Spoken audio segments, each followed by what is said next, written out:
Good afternoon. And today we're here in BYKER. Why we're here? We're going to talk about that. That's behind us, BYKER Wall. So let's begin.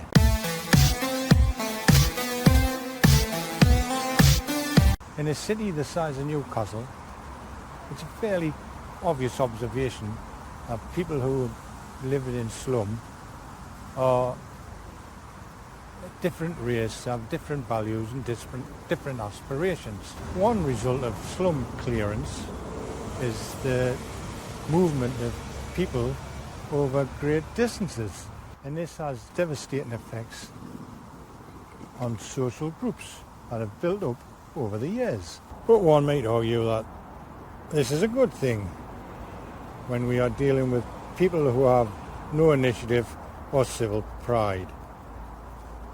The task surely to break up such groupings, even though the people seem to be satisfied with their miserable environment, seem to enjoy extrovert social life in their locality.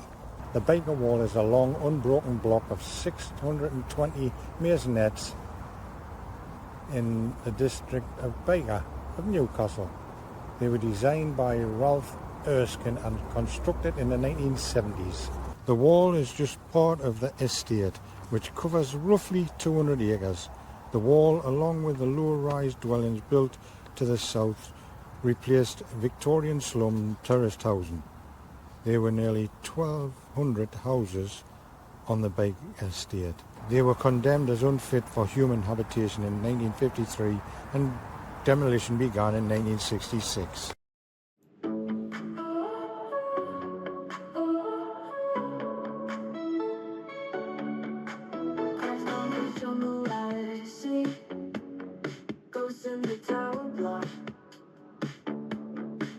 Nobody waits back at me, just ticking clocks.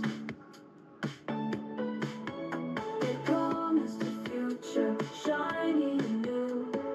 BYKER, BYKER, they built you up so high. BYKER, BYKER, nowhere to run, nowhere to cry.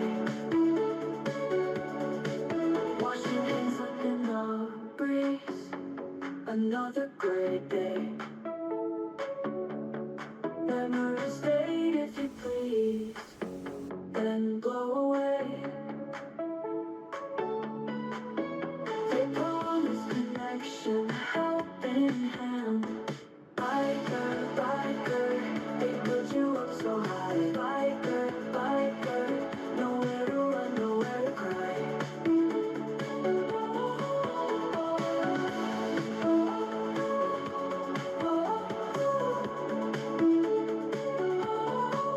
Washing hands up in the breeze, another great day. The functionalist romantic styling with textured and complex facades, colourful bricks, wood and plastic panels, attention to context, and relatively low-rise construction represents a major break within the brutalist high-rise architectural orthodoxy at the time. But following completion, fewer than 20% of the original local residents were rehoused at the BYKER Wall.